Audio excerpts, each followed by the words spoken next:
अस्सलाम वालेकुम दोस्तों। इस वक्त हम हुंज़ा रोड पर मौजूद हैं, गिलगित हुंज़ा के अंदर।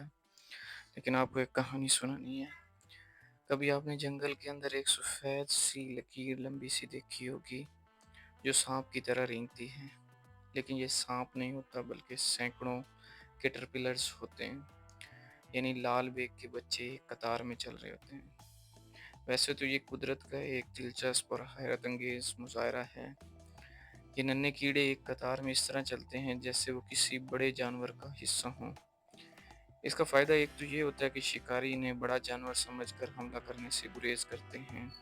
उन पर कोई भी हमला नहीं करता। सांप होने की वजह से इंसान भी उनको देखकर अक्सर डर जाते हैं। लेकिन क्या आप जानते हैं, इस नज़ारे में हम इंसानों के लिए एक बहुत बड़ी तरबियत छुपी हुई है।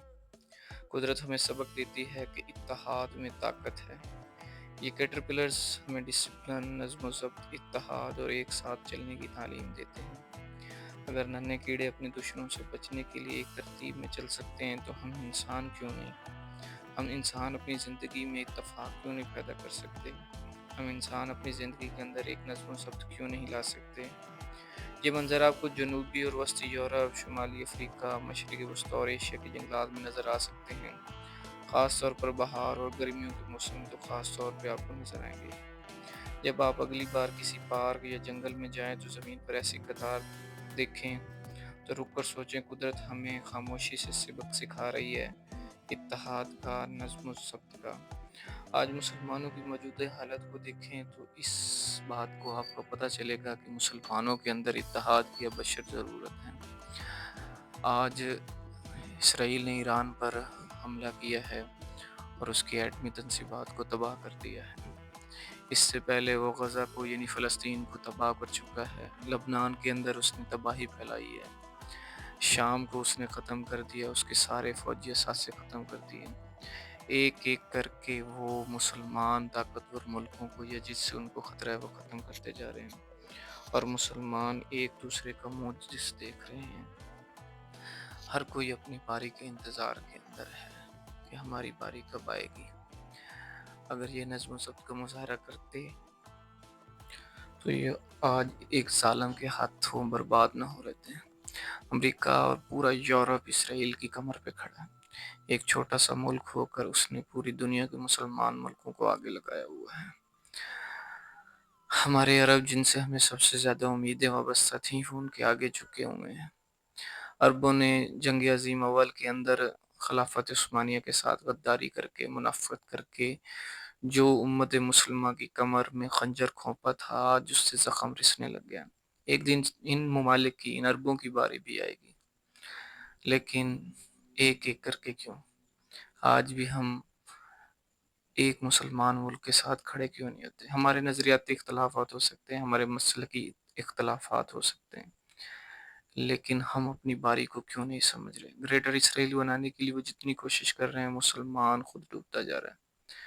मैंने तारीख़ पढ़ी है, चंगेज़ ख़ान के दौर में, हलाकू ख़ान के दौर के अंदर भी बगदाद को उसने जिस तरह तबाह किया था, उस वक़्त भी शाम में और मिस्र में मुसलमानों की हुकूमतें थीं, लेकिन सब देखते रहे थे। वो इस उम्मीद पर बगदाद तबाह हो गया था और उसके खलीफा इस बात पे नाज़ा थे कि अगर हम पर हमला हुआ, चंगेज़ ने या हलाकू ने हम पर हमला किया, तो पूरी दुनिया के मुसलमान उठ खड़े होंगे। लेकिन मुसलमान तो रहे ही नहीं, उम्मत मुस्लिमा तो शायद कब की ख़त्म हो गई। उम्मत मुस्लिमा तो उस दिन ख़त्म हो गई थी जिस दिन कबीला अव्वल मुसलमानों के कब्ज़े से निकल कर इसराइल के कब्ज़े में चले गए। मुसलमान उम्मत का तसव्वुर ही ख़त्म हो गया। अब तो नफ़्सा नफ़सी है।